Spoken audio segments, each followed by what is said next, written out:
Rodo? Mhm.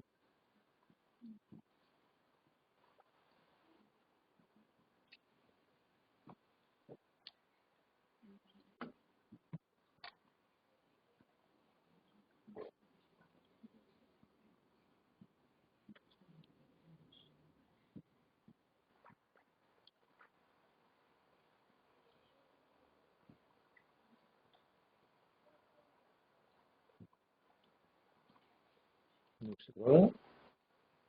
Bent jau video tai turime. Gauna. Flešas yra, tai labai jau, sakykim, pačianas, reikia.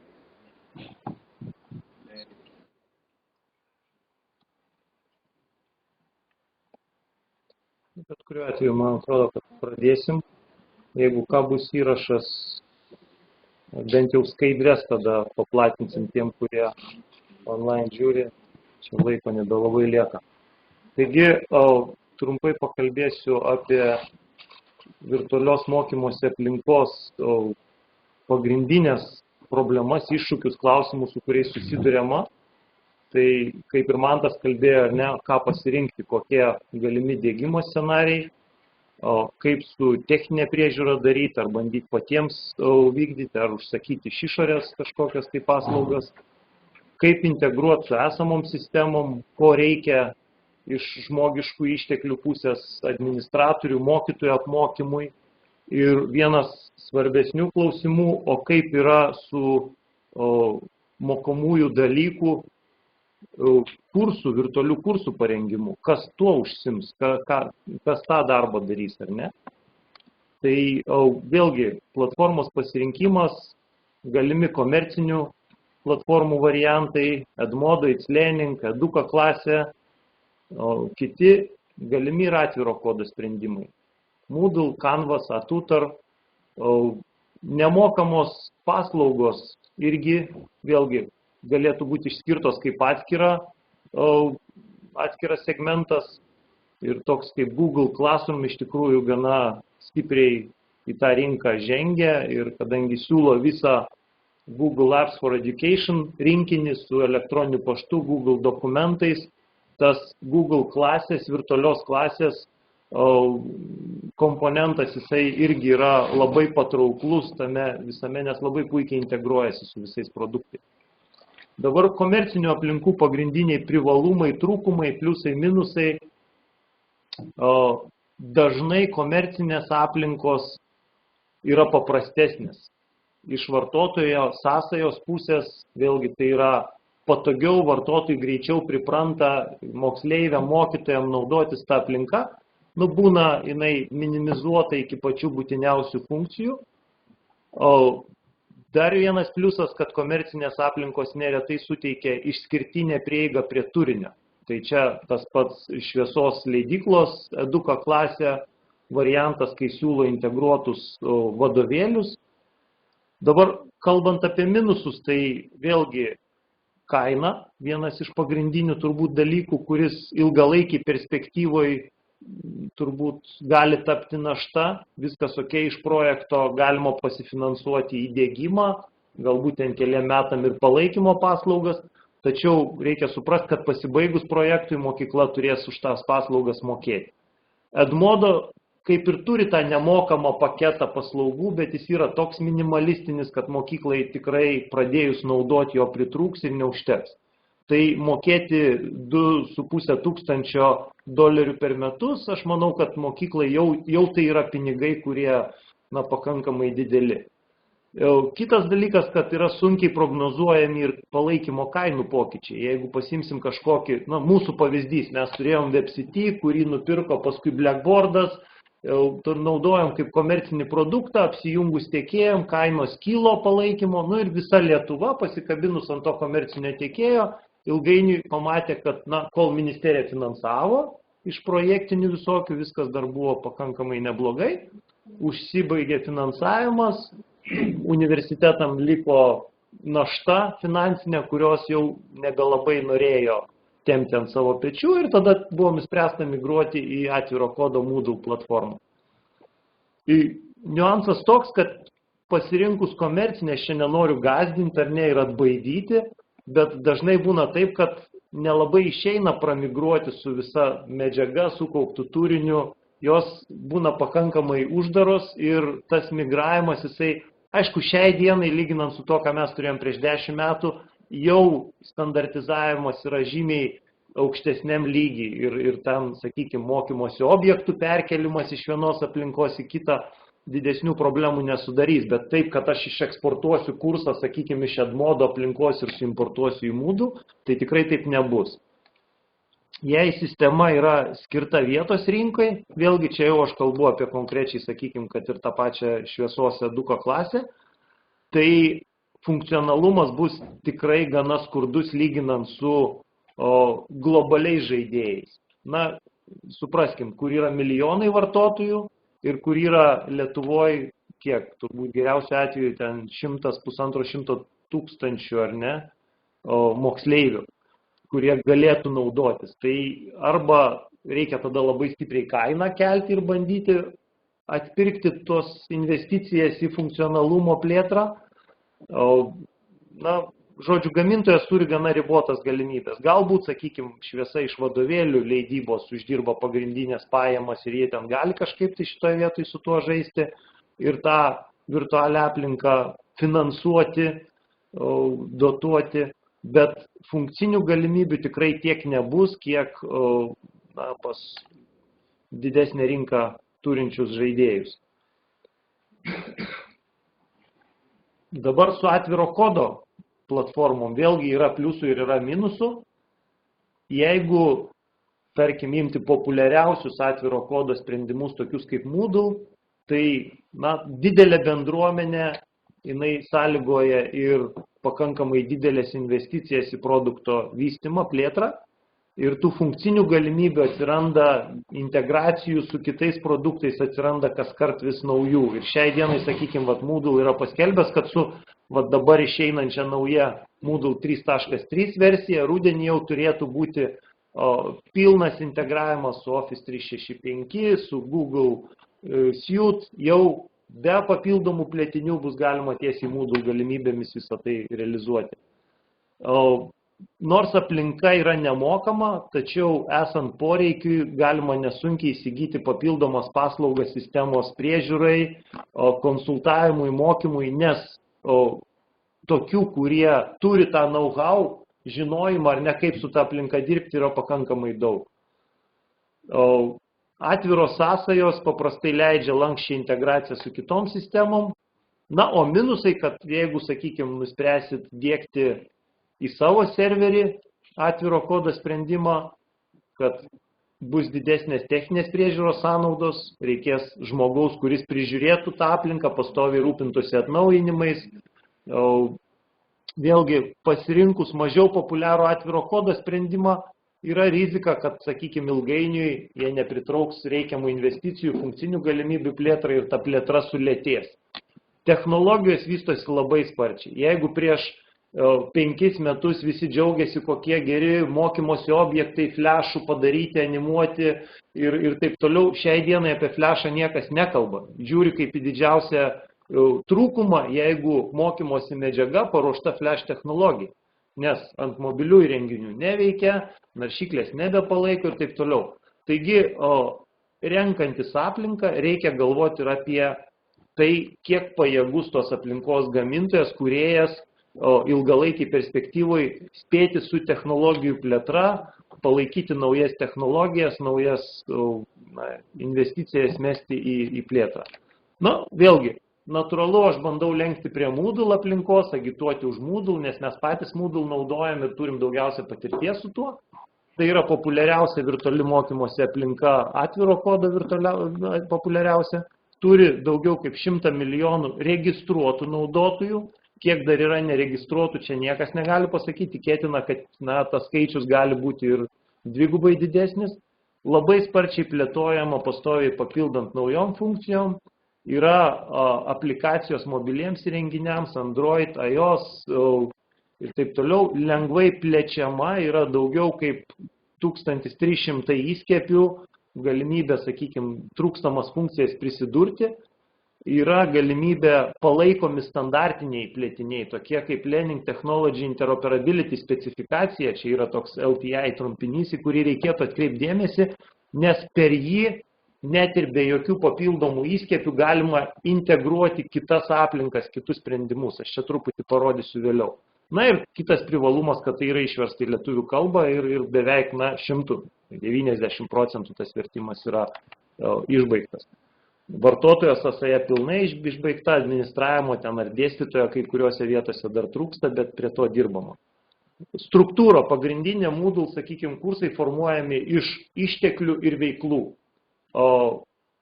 Veiklos savo ruožtų gali būti skirstomos į vertinimo, bendravimo, bendradarbiavimo veiklas. Taigi ištekliai, kokie ištekliai gali būti failai, gali būti ištekliai URL nuorodos kažkokios, gali būti vidiniai web puslapiai, kuriuos ten tiesiog dėliojatės, kūrėtės, gali būti failų katalogas, tiesiog sukelti failai, PDF-ai, dar kažkas, ir tai katalogas kaip išteklius, gali būti netgi duomenų bazė kaip išteklius, kur ta duomenų bazė gali būti netgi bendradarbiaujant, kuriama kartu, pildoma ir taip toliau. Portfolio, žymės ir taip toliau. Bendravimas, forumai, žinutės, pokalbių langas, kalendorius, visokie kitokie. Bendradarbiavimas, čia jau galim kalbėti apie wiki, apie seminarinį režimą, kur, sakykime, studentai, moksleiviai vertina vieni kitų darbus. Yra vėlgi galimybės turėti žodinėlį, kur interaktyviai sulinkinta su turiniu, su tekstu. Tie blogai, tinklaraščiai, socialinių tinklų visokios išplėtimai, integracijos ir panašiai. Vertinimo irgi labai plačios galimybės, Moodle pasižymi labai didelė įvairovė vertinimo užduočių, testų, įvairių reitingavimų, kur vieni kitus gali vertinti, gali būti standartinės apklausos, kur iš karto, sakykime, kurso viduje moksleivis įvertina kiekvieną kursą savarankiškai, kas jame yra. Na ir visa tai, kaip destinukas iš Lego kaladėlių susilipdai tai, ko tau reikia. Iš tikrųjų, funkcinių galimybių yra daugiau negu pakankama šiai dienai. Ir, kai sako, pas mūsų universitete kartais irgi mėgsta kas nors padiskutuoti, o tai gal Moodle čia nėra pati geriausia aplinka, gal pasirinkim kokį nors komercinį produktą ir turėsim kažką daugiau. Sakau, žinot, šiai dienai iš visų egzistuojančių Moodle galimybių, kad tų dėstytojai išnaudoja 10-15% to, ką duoda Moodle'as. Tai gal nesvaikim apie tai, kad gausim kažkokią kitą aplinką ir naudosim daugiau, pabandykim išnaudoti tos aplinkos maksimaliai galimybės. Vėlgi, galbūt verta rinktis paprastesnę aplinką. Jeigu, sakykime, jau turit patirties su Edmodu ir matot, kad jums jos pilnai užtenka ir jūs ten 5 metų perspektyvoje nematot poreikio, kad tos aplinkos funkcionalumas ribos jūsų norus, tai kodėlgi ne. Dabar, kokios yra galimybės tas paslaugas mokyklai gauti? Tai mūsų aukštųjų mokyklų yra toks konsorciumas įsteigtas LDM tinklas, Lietuvos distancinio nuotolinio mokymo tinklo. LDM konsorciumo techninis centras yra mūsų universitete, KTU mokymas technologijų centre. Mes esame įdiegę centralizuotai prižiūrimą multiinstitucinę Moodle aplinką. Ką reiškia multiinstitucinė? Tai yra tas pats brandolys, visas Moodle kodas yra vienas, tačiau kiekviena institucija gauna savo atskirą domeną, subdomeną. Tai vadinkim tenais yra vma.ldm.lt, tai priekiai ten rašo, tarkim, kažkokia mokykla.vma.ldm.lt. Kiekviena mokykla gauna savo atskirą Moodle'ą, kuris turi atskirą vartotojų duomenų bazę, atskirus kursus, viskas yra tvarkosi pati, kaip jai patinka. Šiuo metu mes turim keletą tokių multiinstitucinių švietimo informacinių technologijų centrų, irgi buvom padarę VMA e-mokykla LT. Joje yra 57 Moodle aplinkos įvairių vėlgi mokyklų, švietimo centrų, saugusių mokymo centrų. Ir yra VMA LDM LT, mes turim apie 70 Moodle aplinkų, kur galima vėlgi savo Moodle padėti. Dabar kol kas visa tai yra nemokamai. Mokykla gali užsisakyti tą Moodle aplinką ir iki šiol mes, turim tiek institucijų, jokių mokesčių papildomų iš mokyklų nerinkom. Nes tai buvo finansuojama Švietimo ir mokslo ministerijos per aukštųjų mokyklų programą informacinės technologijos mokslo ir studijoms. Ir mes tą centralizuotą finansavimą, šiek tiek dar dasidėdami iš konsorciumo narių lėšų, nukreipdavom ir šitom palaikymui, nes tas palaikymas nėra toks labai brangus, kaip čia galima būtų įsivaizduoti. Kai turi patirties ir turi daug vienoje vietoj, santykinai vienos mokyklos tas Moodle palaikymas yra pakankamai minimaliom sąnaudom. Dabar, ką galima dar pasiūlyti šalia tos Moodle aplinkos, sakykime, multiinstitucinės, ką mes turim, tai integravimas su LitNet teikiamomis kai kuriom paslaugom. Ir čia, nežinau, kiek jūsų mokyklų turi e-paslaugos LMLT aktyvavę EduRomo bevėlės stoteles, ar ne? Jau turit tą tapatybės valdymo paslaugą, sukeliat savo moksleivius, jie gali jungtis prie bevėlių stotelių, visi turi prisijungimus, yra galimybė net ir turinio filtravimo, man atrodo, pagal amžiaus grupės. Tai nuo rugsėjo planuojama jau integracija ir su Moodle aplinka, tai yra tie patys prisijungimai moksleivių galios jungiantis prie mokyklos Moodle. Tie patys, ką jūs prie EduRomo jungiatės, vienas slaptažodis, vienas prisijungimas. Toliau, kaip ir minėjau, labai smarkiai plečiasi integracija su Google Suite, su Microsoft Office 365, rudenį jau turėtų būti, vadinama, native, jau pačiame Moodle, be jokių papildomų plėtinių. Ir tada galimybė ten, sakykime, įkeltus dokumentus į Google Drive, publikuoti tiesiai Moodle aplinkoj. Tos galimybės yra ir šiai dienai, tiesiog, visą tai dabar turės būti dar patogiau ir dar paprasčiau. O LTI sąsają naudojant, tą, ką minėjau, standartizuotą, yra galimybė irgi jau šiandien integruoti Office Mix, jeigu teko matyti, interaktyvus turinys, panašiai kaip, tiesiog su PowerPoint'u gali susikurti interaktyvų turinį, kuriame bus ten ir testas kažkoks, ir video įterptas ir panašiai, publikuoti į Office Mix, čia Microsoft'o yra paslauga, ir integruoti į Moodle aplinką jau per tą LTI, kaip vadinama, išorinį įrankį. Ir OneNote, vėlgi tie, kas susidūrė, yra galimybė, sakykime, ten portfolio ir taip toliau. Aš čia pabėgau. Interaktyvaus turinio kūrimo priemonės. Iš tikrųjų yra mūsų išbandytas, labai mėgstamas plėtinys Moodle aplinkai, tokių mistinių pavadinimų H5P, kuris leidžia kurti interaktyvų turinį ir aš čia norėčiau parodyti vieną, sakykime, labai greitą pavyzdį, kai paimamas kažkoks tai video.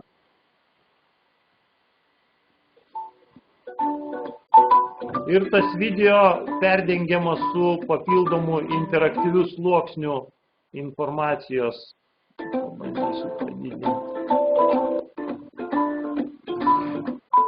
Atsiranda testas, kurį galima pabandyti, padaryti, paklausti, teisingai, galima žiūrėti toliau.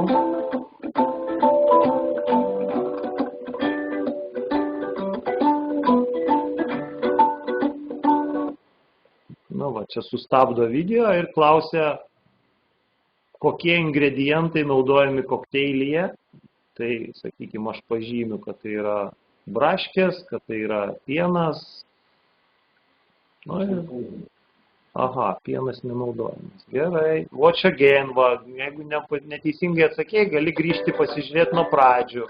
žodžiu, tas video jisai toks, matosi interaktyvūs taškeliai, apačioje juostui, kuriuose vietose yra interaktyvumai, yra įvairiausio tipo, arba ten pažymėti, arba užpildyti kažką, ir visą tai daro, sukuria pats mokytojas. Jam, sakykime, pasiemus bet kokį video, yra edukacinį video susirado iš YouTube'o, įsiterpia nuorodą ir tada tas įrankis leidžia perkloti tą interaktyvų sluoksnį, nurodant, kurioje vietoje stabdyti video ir duoti kažkokį testuką. Tai tokiu būdu tiem moksleiviams, sakykime, žiūrint, yra žymiai patraukliau ir, sakykime, įdomiau. Ir kitas dalykas, jisai jau tada yra įtraukiamas ir į tos mokymosi medžiagos atidesnį stebėjimą, nes jis žino, kad jam bus klausimas, kurį jis turės atsakyti, jeigu ne, tai turės klausyti iš naujo ir panašiai. Tai vat, visa šita jau yra integruota su Moodle ir tokio testo, sakykime, vat, padaryto ant video rezultatai jau gali gulti ir į Moodle įvertinimus ir mokytojas gali matyti. Tai va, tai čia.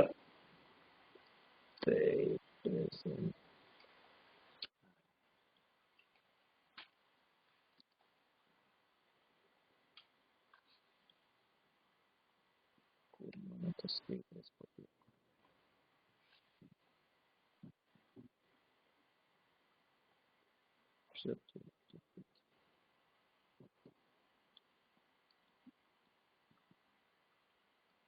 Taip, tai dabar ką mes siūlom? Mes siūlom LEDM konsorciumo techninio centro prižiūrimą ir pastoviai atnaujinamą Moodle aplinką. Atnaujinimai kasmet keičiasi labai dažnai. Dabar Moodle'as perėjo prie tokio, du kartus per metus išleidžia jau esminį atnaujinimą, tarkim buvo 3.2 versija išėjo rudenį, dabar pavasarį išėjo 3.3 versija, rudenį vėl bus 3.4 jau tikėtina. Ir į tarpus yra pakankamai daug įvairių saugumo spragų, užlopimų ir taip toliau. Tai šitoje vietoje mes jau esame atidirbę sprendimą, kur praktiškai nestabdant pačios mokymosi aplinkos, pačio proceso, padarom tuos atnaujinimus gana greitai ir vartotojai net nepajunta. Toliau mes galim jums suteikti ir konsultacijas dėl Moodle aplinkos diegimo į mokyklos ugdymo procesą, mokytojų administratorių apmokymą naudotis Moodle aplinka, e-didaktikos mokymus bei metodinės konsultacijas mokytojams kuriantiems kursus.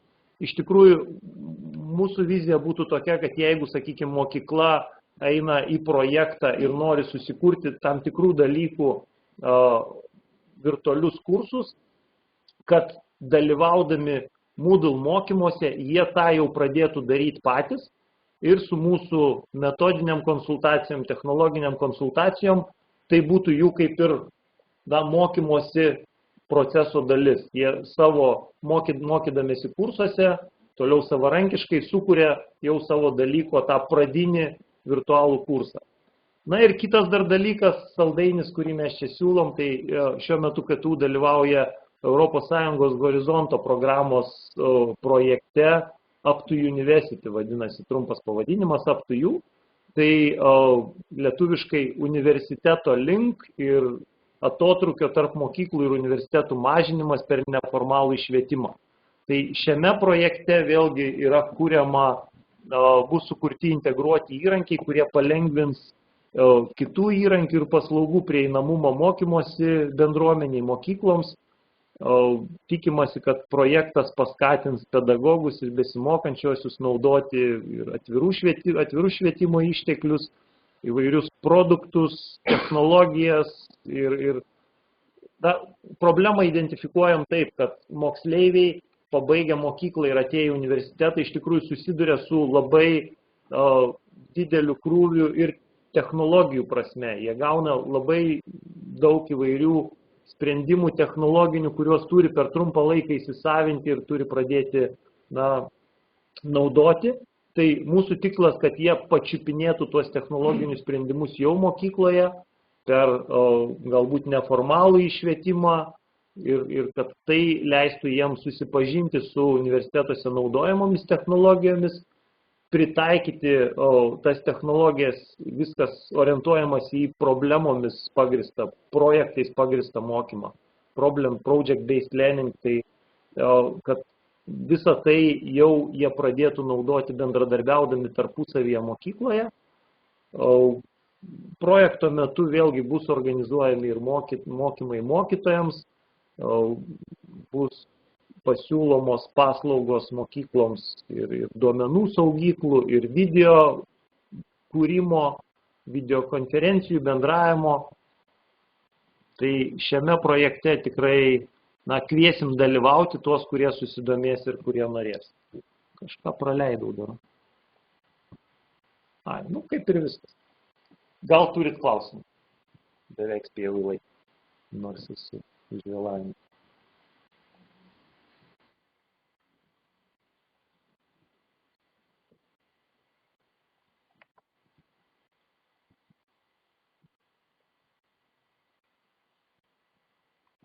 Kiek iš jūsų jau pradėjo ruošti paraiškas šitam teikimui?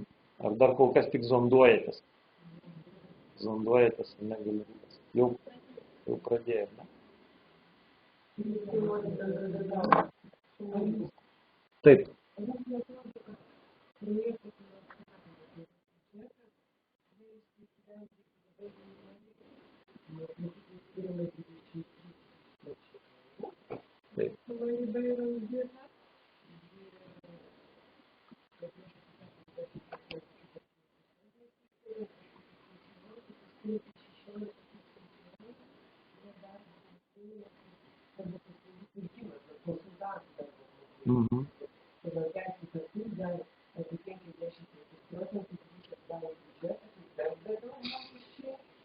Darbuotojo mokesčiai. Ir tada sumarom, kad suma keista.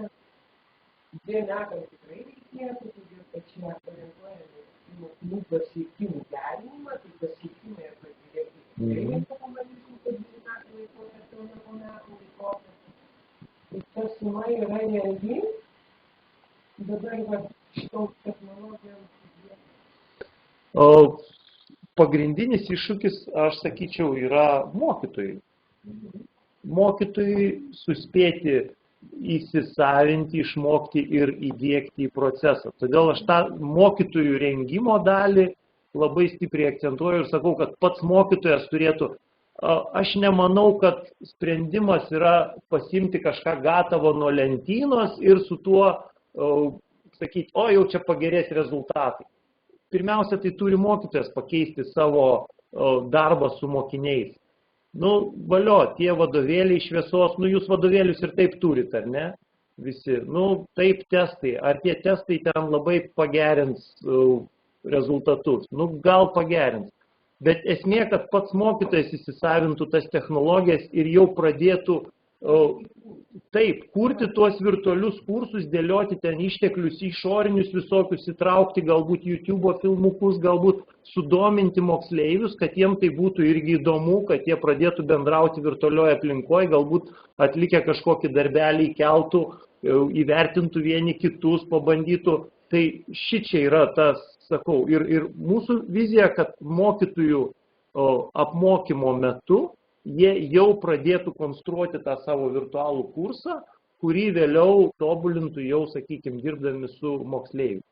Ir čia, vėlgi, tiem konsultantam, taip, reikės kažką, ta prasme, reikės pasiskaičiuoti, kiek ten, sakykime, kainuoja ten tas konsultavimo valandos, dėstymo valandos, bet irgi yra galimybė, jeigu bus daugiau mokyklų, galbūt mes galim daryti dalį tų mokymų ir virtualiai, kad, tos pačios Moodle aplinkos pagalba organizuojam, galbūt netgi ir keletą mokyklų apjungiam. Šičia aš dabar spėlioju, neaišku, kaip finansavimo sąlygos tuos dalykus toleruos, netoleruos, nesigaus taip, kad čia dvigubas finansavimas ar panašiai, gali būti, kad reikalaus akivaizdinių mokymų. Čia visada su ES pinigais yra tam tikrų niuansų. Galbūt dalį mokymų galima paleisti virtualiai, apmokestinti tik akivaizdinę, sakykime, paskaitas virtualius palikti kaip tokio savarankiško mokymosi.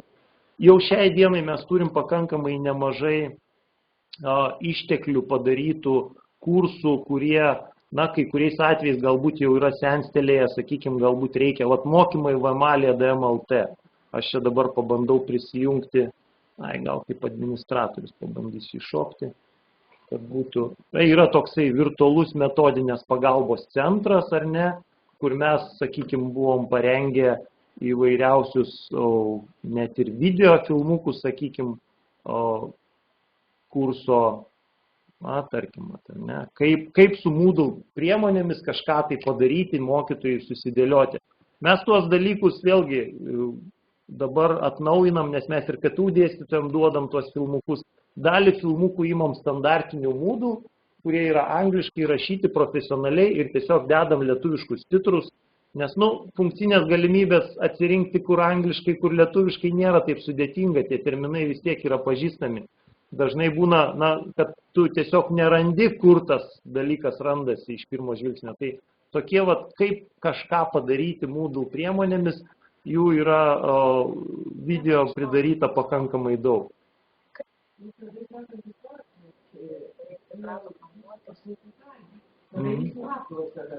Kiek jūsų kaip konsultacijos valanda kainuoja?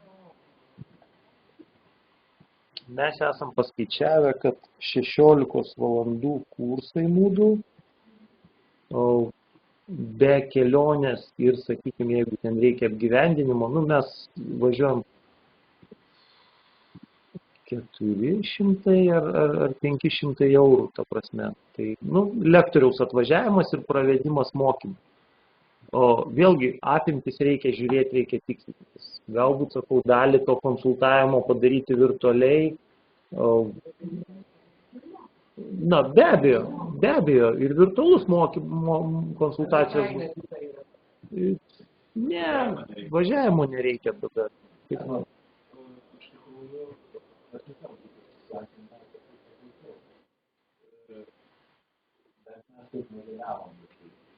Matyt, galima būtų kviestis į partnerį.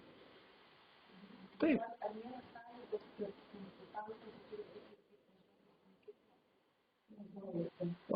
Yra, bet nebūtinai ta mokykla konsultuoja Moodle naudojimo klausimais. Ta mokykla galbūt gali turinio klausimais ar metodikos kažkokiais tai klausimais, bet Ne, tikrai nebūtinai. Bus po pietų paklausim. Nes tai, kad, sakykime, jūs galite traukti mus į partnerius, tai čia faktas. Ten tikrai tokia galimybė yra numatyta. Nebūtinai mokyklos turi būti partneriai. O paslaugų pirkimas, aišku, jisai apsivelia labai didelėm administraciniam sąnaudom, jeigu tik tai pasidarai konkursais, taip toliau, tai tiesiog sutariama.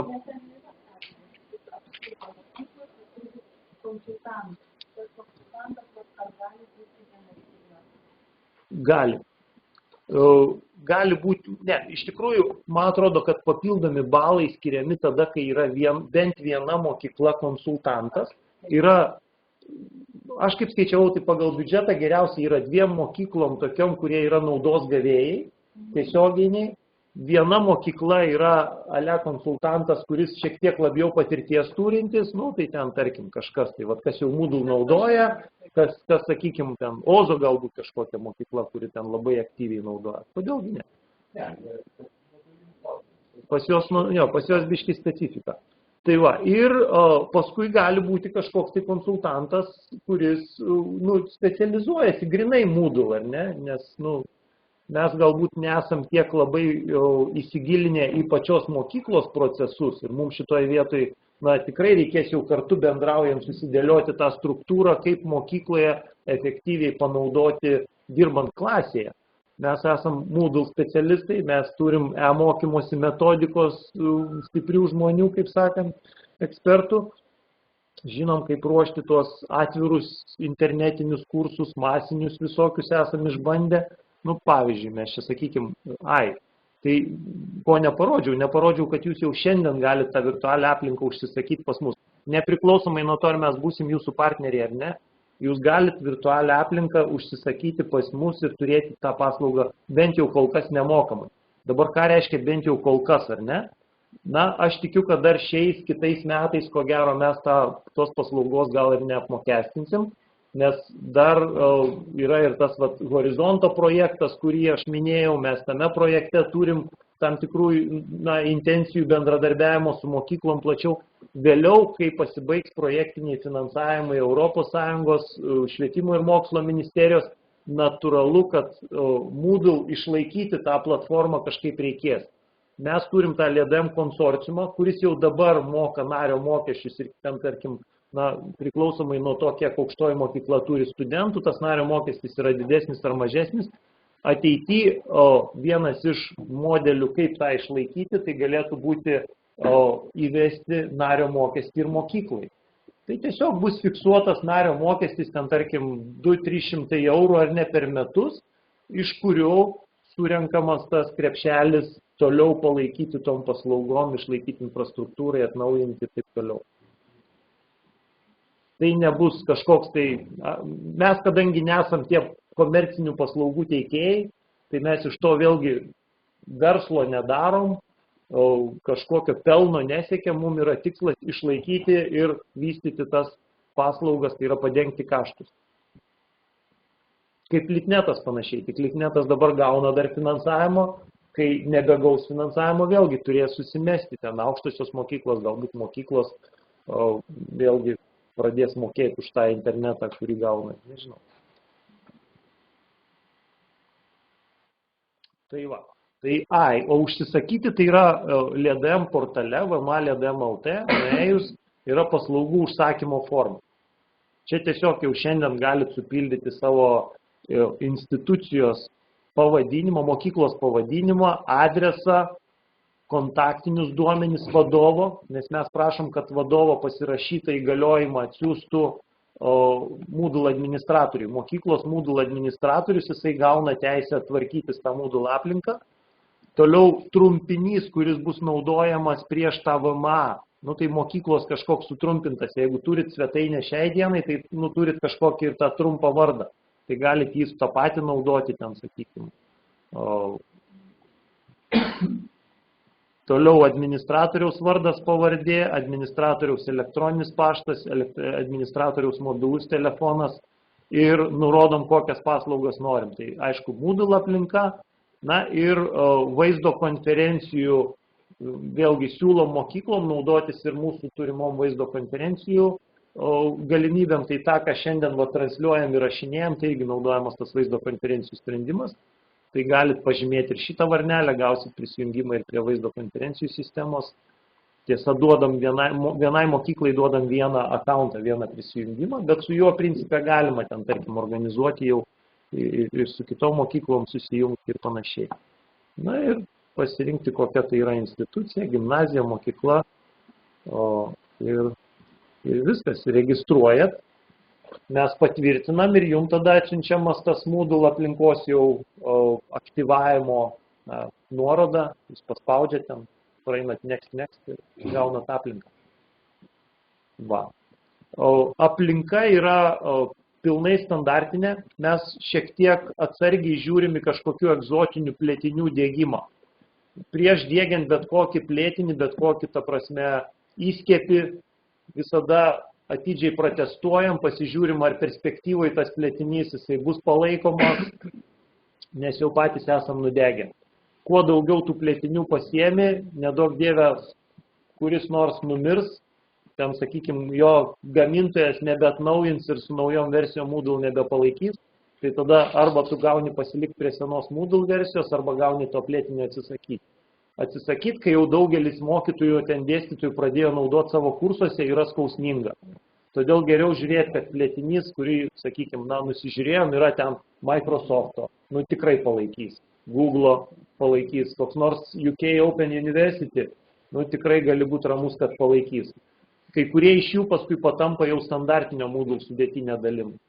Tai atsiprašau tada, ja. Galim ties sakant, 20. Bet nukelsim pradžią 10. Gerai. Daugiau nelabai etiška interneto patalpų. Dabar atsitvirtim, leisim pasiruošti kitiem lektoriam ir klausimus galim patalpų pabaigai. sakė, jam įdomu,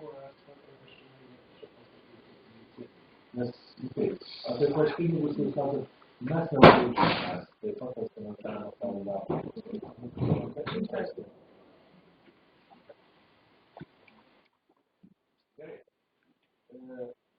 Stabdyk, čia nais man pastatyti.